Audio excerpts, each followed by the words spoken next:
জয় Hind friends. আজকে আমরা নিয়ে চলে এসেছি আমাদের পরবর্তী ক্লাস। আজকের এই ক্লাসে আমরা আলোচনা করব ভারতীয় সংবিধান অর্থাৎ ইন্ডিয়ান কনস্টিটিউশন নিয়ে। আমরা এই ক্লাসের মাধ্যমে আলোচনা করব। আমরা লক্ষ্যভেদ সিরিজ চালাচ্ছি, অর্থাৎ ডাব্লিউবিসিএস পরীক্ষায় প্রিভিয়াস ইয়ারে যতগুলি কোয়েশ্চেন প্রিলিমস ও মেন্সে এসেছে সংবিধান থেকে, সেই সমস্ত কোয়েশ্চেনগুলো আমরা কিন্তু আলোচনা করছি। এটি আমাদের ক্লাস নম্বর 2। অলরেডি এর আগে আমাদের ক্লাস নম্বর 1 কমপ্লিট হয়ে গিয়েছে। তোমরা যারা দেখোনি অবশ্যই সেই ক্লাসগুলিকে দেখে নেবে। এছাড়া ভারতীয় সংবিধান ছাড়াও আমরা বিভিন্ন সাবজেক্টের ক্লাসগুলো নিয়মিত করাচ্ছি। তোমরা যারা দেখোনি অবশ্যই সেই সমস্ত ক্লাসগুলিকে দেখে নেবে। তো চলো দেরি না করে ভিডিওটিকে শুরু করা যাক। তোমরা যারা নতুন আছো অবশ্যই চ্যানেলটিকে সাবস্ক্রাইব করে নিও এবং পাশের বেল আইকনটি প্রেস করে দিও যেন প্রত্যেকটি ভিডিওর প্রথম নোটিফিকেশন তোমার কাছে পৌঁছে যায়। ভিডিওটি ভালো লাগলে অবশ্যই লাইক করবে ও বন্ধুদের সঙ্গে শেয়ার করবে। স্ক্রিনে আমরা প্রথম কোয়েশ্চেন দেখতে পাচ্ছি। কোয়েশ্চেন নাম্বার 1, সংসদের কোন কক্ষের সভাপতি সেই কক্ষের সদস্য নয়? অর্থাৎ আমরা জানি ভারতীয় পার্লামেন্টে দুইটি কক্ষ আছে। একটিকে বলা হয় লোয়ার হাউস, আর একটিকে বলা হয় আপার হাউস।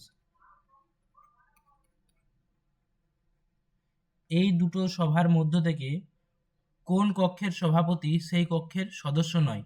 লোয়ার হাউস বলতে আমরা বুঝি লোকসভাকে এবং আপার হাউস বলতে বুঝি আমরা রাজ্যসভাকে। লোকসভার যিনি সভাপতি থাকেন তাকে বলা হয় স্পিকার, আর রাজ্যসভার যিনি পদাধিকারের সভাপতি থাকেন তিনি হলেন ভাইস প্রেসিডেন্ট।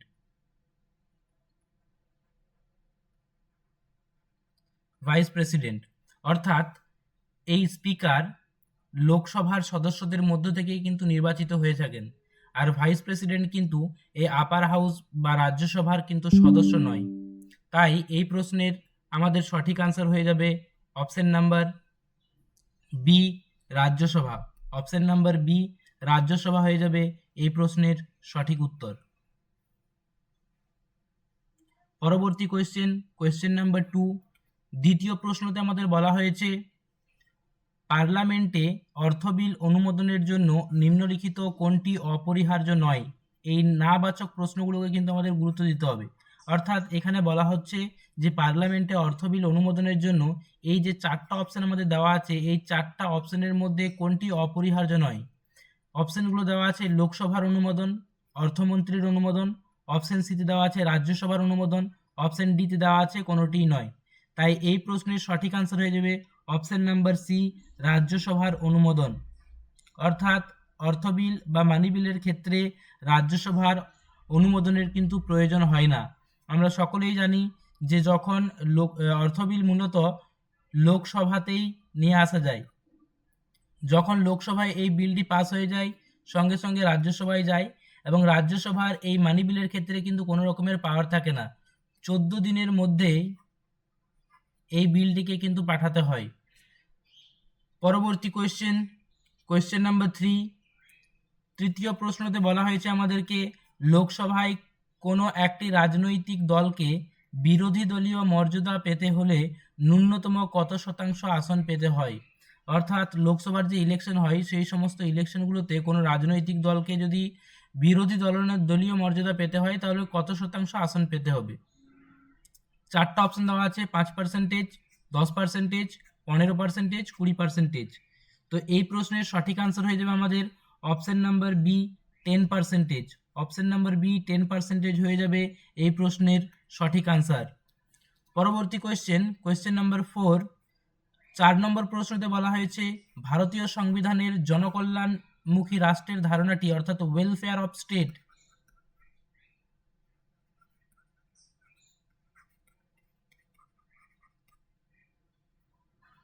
অফ স্টেট বা জনকল্যাণমুখী রাষ্ট্রের ধারণাটি আছে প্রস্তাবনায় বা প্রিয়েম্বেল, মৌলিক অধিকার বা ফান্ডামেন্টাল রাইট, মৌলিক কর্তব্য ফান্ডামেন্টাল ডিউটিস, নির্দেশমূলক নীতি বা directive principle of state policy বা ডিপিএসপি।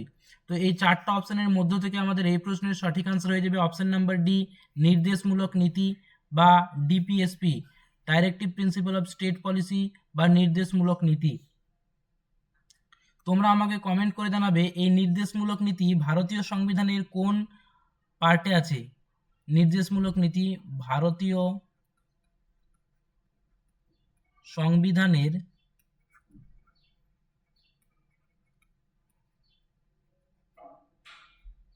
কোন পার্টে আছে?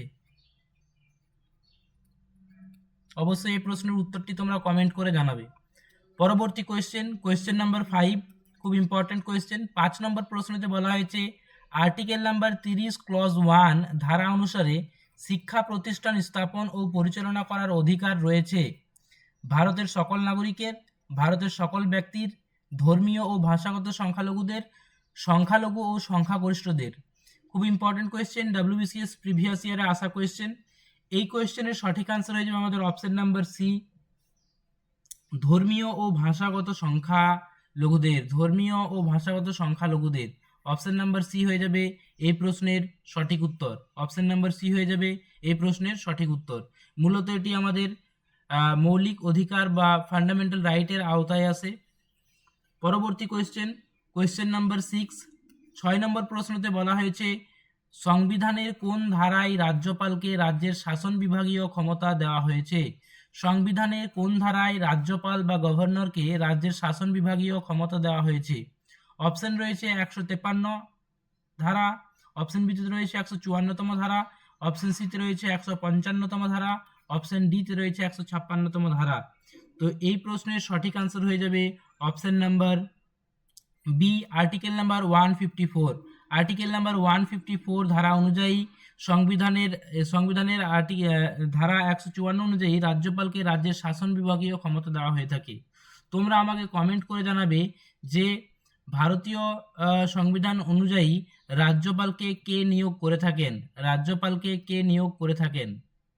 পরবর্তী কোয়েশ্চেন নাম্বার 7, 7 নম্বর প্রশ্নতে বলা হয়েছে কেন্দ্রে প্রথম অকংগ্রেসি বা নন কংগ্রেস সরকারের নেতৃত্ব দেন জয়প্রকাশ নারায়ণ, মোরারজি দেশাই, চৌধুরী চরণ সিং, অটল বিহারী বাজপেয়ী। এই 4টা অপশনের মধ্য থেকে সঠিক আনসার হয়ে যাবে আমাদের option number B, Morarji Desai. এই প্রশ্নের সঠিক answer Morarji Desai, first non Congress prime minister. Morarji Desai হয়ে যাবে এই প্রশ্নের সঠিক answer. Option number B is the right answer. পরবর্তী কোয়েশ্চেন নাম্বার 8, 8 নম্বর প্রশ্নতে বলা হয়েছে প্রধানমন্ত্রী ইস্তফা প্রদান করলে বা তার মৃত্যু হলে নিম্নলিখিত যে 4টা অপশন রয়েছে কোন ঘটনাটি ঘটবে? প্রধানমন্ত্রী যদি ইস্তফা দেন বা তার যদি মৃত্যু হয় তাহলে রাষ্ট্রপতির সিদ্ধান্ত জারি হয়, নতুন করে সাধারণ নির্বাচন অনুষ্ঠিত হয়, অপশন সিতে দেওয়া রয়েছে ক্যাবিনেট অন্য নেতা বা নেত্রীকে বেছে নেয়, আর অপশন ডিতে রয়েছে মন্ত্রিসভা ভেঙে যায়। তো এই প্রশ্নের সঠিক উত্তর হয়ে যাবে আমাদের মন্ত্রিসভা ভেঙে যায়। অপশন ডি হয়ে যাবে এই প্রশ্নের সঠিক আনসার। প্রত্যেকটি কোয়েশ্চেন কিন্তু আমাদের WBCS প্রিলিমস ও মেন্স পরীক্ষায় আসা কোয়েশ্চেন। তো ভিডিওটিকে স্কিপ না করে তোমরা অবশ্যই পুরো ভিডিওটিকে দেখবে। তোমরা যারা প্রথম ক্লাসটিকে দেখোনি অবশ্যই সেই ক্লাসটিকে দেখে নেবে। পরবর্তী কোয়েশ্চেন নাম্বার 9, 9 নম্বর প্রশ্নতে আমাদের বলা হয়েছে ভারতের রাজ্যপাল হওয়ার ন্যূনতম বয়সসীমা কত? অর্থাৎ ভারতের রাজ্যপাল হতে গেলে ন্যূনতম এজ ক্রাইটেরিয়ার কথা জানতে চাওয়া হয়েছে। অপশন এতে রয়েছে 25 ইয়ার্স, অপশন বিতে রয়েছে 30 ইয়ার্স, অপশন সিতে রয়েছে 35 ইয়ার্স, অপশন ডিতে রয়েছে 18 ইয়ার্স। তো এই 4টা অপশনের মধ্যে থেকে সঠিক আনসার হয়ে যাবে আমাদের অপশন নাম্বার সি, 35 ইয়ার্স হয়ে যাবে এই প্রশ্নের সঠিক আনসার। মনে রাখবে president, vice president and governor এদের এজ ক্রাইটেরিয়া মনে রাখবে 35 ইয়ার। আর এমপি, মেম্বার অফ পার্লামেন্ট আর MLA এদের এজ ক্রাইটেরিয়াটা মনে রাখবে 25 ইয়ার্স। তাহলে এই এমপি বা MLA এগুলো হয়ে যাবে আমাদের কোন হাউসের সদস্য? এটা হয়ে যাবে আমাদের লোয়ার হাউস বা লোকসভার সদস্য। MLAটা মনে রাখবে যে বিধানসভার সদস্য, আর এমপিগুলো হয়ে যাবে আমাদের লোকসভার সদস্য বা লোয়ার হাউসের ক্ষেত্রে এটা মনে রাখলেও হয়ে যাবে। পরবর্তী যারা আপার হাউসের সদস্য হয় বা রাজ্যসভা, স্টেটের ক্ষেত্রে আমরা যেগুলো থাকে আমাদের কাউন্সিলগুলো থাকে সেগুলোর কথা বলা হচ্ছে। তো এদের এজ ক্রাইটেরিয়াটা মনে রাখবে 30 ইয়ার্স। আর 18 বছর ভোটাধিকারের বয়সের কথা বলা হয়েছে। পরবর্তী কোয়েশ্চেন নাম্বার 10, 10 নম্বর প্রশ্নতে বলা হয়েছে রাজ্যপালের প্রধান পরামর্শদাতা কে? অপশন রয়েছে রাষ্ট্রপতি, বিতে রয়েছে মুখ্যমন্ত্রী, অপশন সিতে রয়েছে স্পিকার, আর অপশন ডিতে রয়েছে হাইকোর্টের প্রধান বিচারপতি। তো এই চারটা অপশনের মধ্যে থেকে সঠিক আনসার হয়ে যাবে অপশন নাম্বার বি, মুখ্যমন্ত্রী হয়ে যাবে এই প্রশ্নের সঠিক আনসার। অর্থাৎ মুখ্যমন্ত্রী হয়ে যাবে রাজ্যপাল বা গভর্নরের প্রধান পরামর্শদাতা। যদি এই প্রশ্নটি এইভাবে থাকতো যে রাষ্ট্রপতির প্রধান পরামর্শদাতাকে, তাহলে সেই ক্ষেত্রে আমাদের আনসার হয়ে যেত প্রধানমন্ত্রী।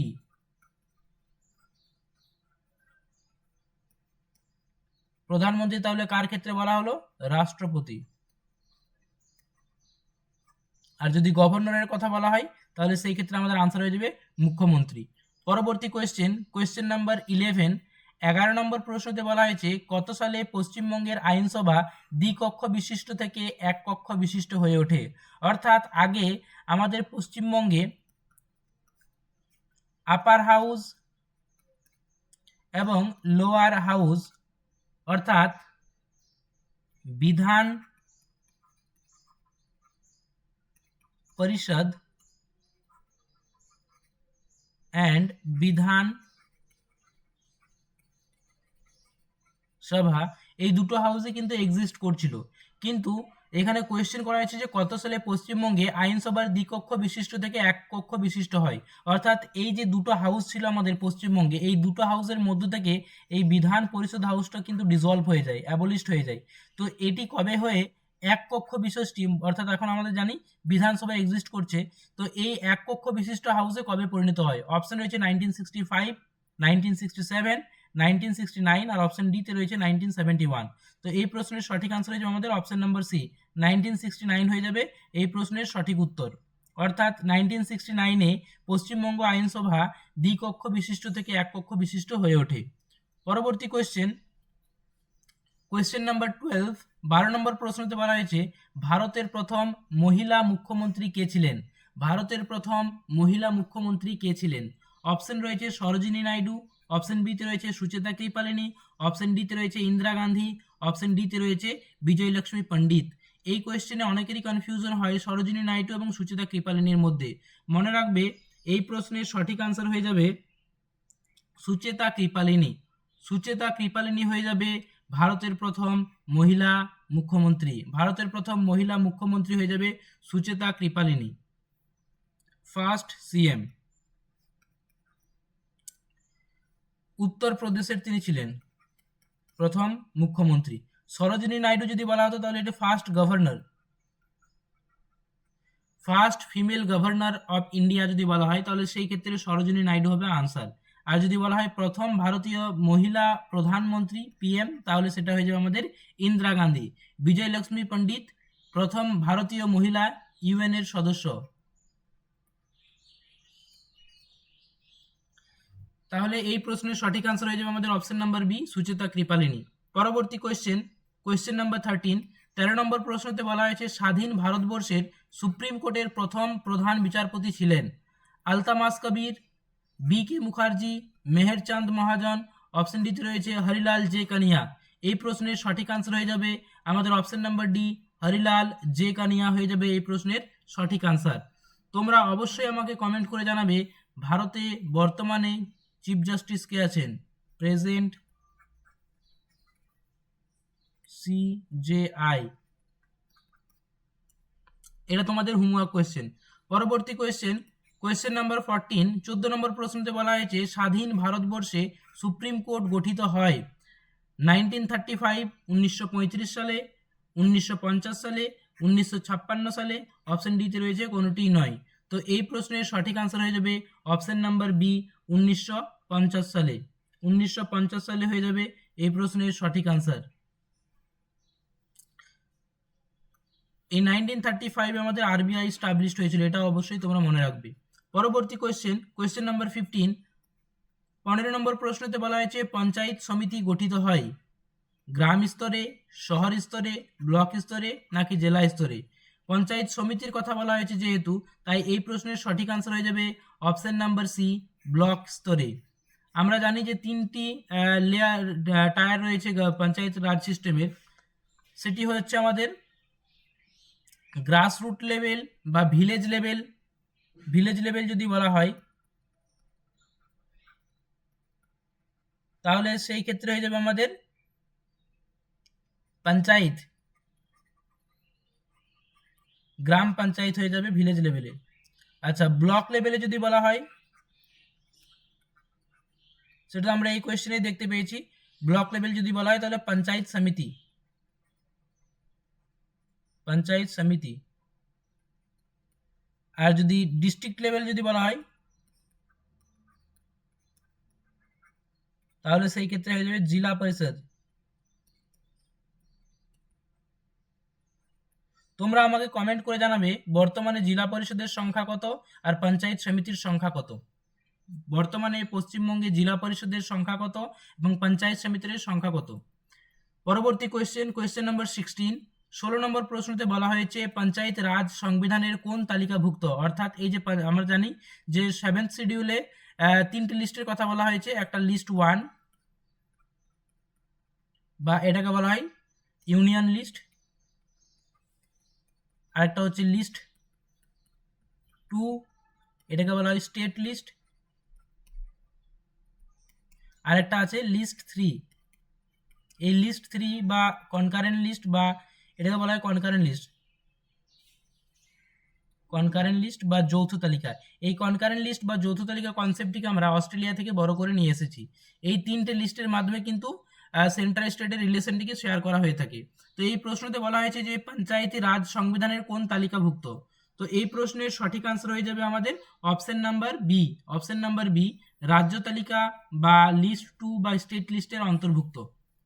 পরবর্তী কোয়েশ্চেন নাম্বার 17। 17 নম্বর প্রশ্নতে বলা হয়েছে পশ্চিমবঙ্গের পঞ্চায়েত সমিতির সংখ্যা কত। একটু আগে এটা তোমাদের হোমওয়ার্ক কোয়েশ্চেন দিয়েছিলাম, তো তোমরা অবশ্যই চেষ্টা করে এই প্রশ্নের সঠিক আনসারটা তোমরা কমেন্ট করে জানাবে যে পশ্চিমবঙ্গের পঞ্চায়েত সমিতির সংখ্যা কত। তো এই ক্ষেত্রে অপশন দেওয়া রয়েছে 341, 333, 344, 334। এই অপশনগুলোর মধ্যে থেকে সঠিক আনসার হয়ে যাবে অপশন নাম্বার এ, 341 হয়ে যাবে এই প্রশ্নের সঠিক আনসার। পরবর্তী কোয়েশ্চেনে বলা হয়েছে প্রথম অর্থ কমিশন গঠিত হয়। Question number 18। প্রথম অর্থ কমিশন গঠিত হয় 1950, 1951, 1952, 1955।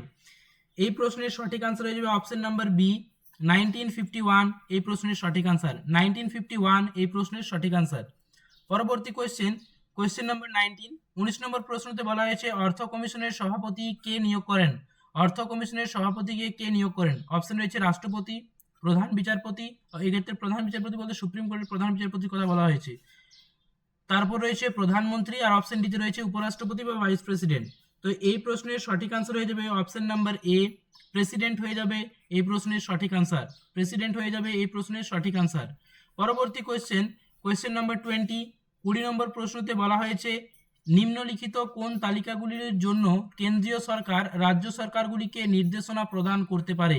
অর্থাৎ সেন্ট্রাল গভর্নমেন্ট স্টেট গভর্নমেন্টগুলোকে পরামর্শ দিতে পারে কোন তালিকার অন্তর্ভুক্ত বিষয়গুলি। অপশন 1 নম্বর পয়েন্টে দেওয়া রয়েছে কেন্দ্রীয় তালিকা বা ইউনিয়ন লিস্ট বা লিস্ট 1। 2 নম্বর পয়েন্ট রয়েছে রাজ্য তালিকা বা স্টেট লিস্ট বা লিস্ট 3। আর অপশন 3তে রয়েছে যুগ্ম তালিকা বা কনকারেন্ট লিস্ট বা লিস্ট 3। তো এই অপশনগুলো দেওয়া রয়েছে অপশন এতে কেবলমাত্র 1, অপশন বিতে রয়েছে 2 and 3 অনলি, অপশন সিতে রয়েছে 1 and 3 অনলি, অপশন ডিতে রয়েছে 1, 2 and 3 বোথ, অর্থাৎ সবগুলোই। তো এই প্রশ্নের সঠিক আনসার হয়ে যাবে option number B. Option number B হয়ে যাবে 2 and 3 only. Option number B হয়ে যাবে এই প্রশ্নের সঠিক আনসার, অপশন নাম্বার বি। অর্থাৎ রাজ্য তালিকা এবং যুগ্ম তালিকা এই দুটো বিষয়ের উপর কিন্তু বেস করে সেন্ট্রাল গভর্নমেন্ট স্টেট গভর্নমেন্টগুলোকে পরামর্শ দিতে পারে। পরবর্তী কোয়েশ্চেন নাম্বার 21। 21 নম্বর প্রশ্নতে বলা হয়েছে কত সালে প্রথম সংবিধান সংশোধনী আইন পাস হয়েছিল। অর্থাৎ কনস্টিটিউশনাল অ্যামেন্ডমেন্ট অ্যাক্ট প্রথম কবে পাস হয়েছিল। অপশন রয়েছে 1954, 1959, 1953, 1951।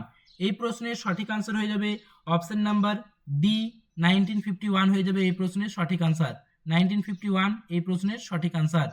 পরবর্তী কোয়েশ্চেন নাম্বার 22। 22 নম্বর প্রশ্নতে বলা হয়েছে ভারতীয় সংবিধান সংশোধনের কয়টি পদ্ধতি রয়েছে। অর্থাৎ মেথড কতগুলো রয়েছে। অপশন রয়েছে আমাদের দেখতে পাচ্ছি 1টি, 2টি, 3টি, 4টি। তাহলে ভারতীয় সংবিধানের কতগুলো অ্যামেন্ডমেন্টের মেথড রয়েছে এটা আমরা সকলেই জানি। অপশন সি 3টি হয়ে যাবে এই প্রশ্নের সঠিক আনসার। 3টি মেথড রয়েছে। পরবর্তী কোয়েশ্চেন নাম্বার 23। ভিডিওটি কেমন লাগলো অবশ্যই তোমরা কমেন্ট করে জানাবে এবং চ্যানেলে নতুন হলে অবশ্যই চ্যানেলটিকে সাবস্ক্রাইব করবে, বন্ধুদের সঙ্গে শেয়ার করবে। পরবর্তী কোয়েশ্চেন রয়েছে ইভিএম বা ইভিএম এর পূর্ণরূপ কি? অর্থাৎ এই ইভিএম এই ওয়ার্ডটা আমরা সকলেই পরিচিত, ইলেকশনের সঙ্গে রিলেটেড। তো এই ইভিএম এই ওয়ার্ডটার সম্পূর্ণ নাম কি? অপশন রয়েছে election validation machine, early voting movement, electronic validation management, আর অপশন ডিতে রয়েছে ইলেকট্রনিক ভোটিং মেশিন। তো এই প্রশ্নের সঠিক আনসার আমরা সকলেই জানি অপশন নাম্বার ডি হয়ে যাবে এই প্রশ্নের সঠিক আনসার, অর্থাৎ ইলেকট্রনিক ভোটিং মেশিন হয়ে যাবে এই প্রশ্নের সঠিক answer. Option D is the right answer. পরবর্তী কোয়েশ্চেন নাম্বার 24, 24তম প্রশ্নতে বলা হয়েছে কত সালে তথ্য জানার অধিকার আইন পাস হয়? তথ্য জানার অধিকার বা রাইট টু ইনফরমেশন অ্যাক্ট বা তথ্য জানার অধিকার আইন পাস হয় কত সালে? অপশন রয়েছে 2002 সাল, 2005 সাল, 2010 সাল, অপশন ডি রয়েছে 2007 সাল। এই প্রশ্নের সঠিক আনসার হয়ে যাবে অপশন নাম্বার বি, 2005 সাল হয়ে যাবে এই প্রশ্নের সঠিক আনসার। অর্থাৎ 2005 সালে আমাদের তথ্য জানার অধিকার আইন বা রাইট টু ইনফরমেশন অ্যাক্ট কিন্তু পাস হয়ে থাকে। পরবর্তী কোয়েশ্চেন নাম্বার 25, 25 নম্বর প্রশ্নতে বলা হয়েছে একটি জাতীয় রাজনৈতিক দল এমন একটি দল যা মোট ভোটের প্রায় 4% পায়। আচ্ছা, এই প্রশ্নতে বলা হয়েছে যে কোনো একটা দল যদি 4% পেয়ে সেন্ট্রাল লেভেলের দল হিসেবে রিকগনাইজ পায় তাহলে তাকে কতগুলো রাজ্যে 4% করে সিট পেতে হবে? অপশন রয়েছে অপশন এতে রয়েছে দেখতে পাচ্ছি 2 বা ততোধিক রাজ্যে, রাজধানী শহরে, 4 বা ততোধিক রাজ্যে, অপশন ডিতে রয়েছে সব রাজ্যে। তো নিম্নলিখিতগুলির মধ্যে কোনটি হবে এই প্রশ্নের সঠিক উত্তর? তো আমরা জানি যে 4 বা ততোধিক রাজ্যে যদি 4% করে ইলেকশনে ভোটের প্রায় 4% পায় তাহলে সেই দলগুলিকে আমরা সেই সমস্ত দলগুলিকে আমরা সেন্ট্রাল দল হিসেবে রিকগনাইজেশন দেব। তাহলে অপশন সি হয়ে যাবে এই প্রশ্নের সঠিক আনসার। মূলত এগুলি হচ্ছে সেন্ট্রাল পার্টির ক্রাইটেরিয়া, যে সমস্ত পার্টিগুলি আমাদের জানি যে কেন্দ্রীয় পার্টি, সেই পার্টিগুলোর কিছু কিছু ক্রাইটেরিয়া ফুলফিল করতে হয়, তার মধ্যে এটি একটি অন্যতম ক্রাইটেরিয়া যে সেই সমস্ত পলিটিক্যাল পার্টিগুলোকে 4 বা ততোধিক রাজ্যে 4% ইলেকশনে কিন্তু ভোট পেতে হবে, তবেই সেই সমস্ত দলগুলোকে আমরা জাতীয় স্তরের দল বা ন্যাশনাল দল হিসেবে রিকগনাইজেশন দেব। আজকের ক্লাসে তোমাদের জন্য একটি হোমওয়ার্ক কোয়েশ্চেন রাখা হয়েছে, সেটি হচ্ছে ভারতের কম্পিউটার অ্যান্ড অডিটর জেনারেল বা ক্যাগ রিপোর্ট পেশ করেন, লোকসভায় পেশ করেন রিপোর্ট, নাকি রাষ্ট্রপতির কাছে পেশ করেন, না রাজ্যসভায়, নাকি প্রধানমন্ত্রীর কাছে রিপোর্টগুলিকে পেশ করেন? এটি তোমাদের আজকে হোমওয়ার্ক কোয়েশ্চেন থাকছে। তোমরা অবশ্যই এই প্রশ্নের সঠিক আনসার কমেন্ট করে জানাবে, কমেন্টের মাধ্যমে তোমরা এর উত্তর জানাবে। ভিডিওটি কেমন লাগলো অবশ্যই তোমরা কমেন্ট করবে। আবার দেখা হচ্ছে আমাদের পরবর্তী ক্লাসে। তোমরা প্রিপারেশন ভালোভাবে চালিয়ে যাও, আমাদের খুব শীঘ্রই WBCS পরীক্ষা হবে। Thank you.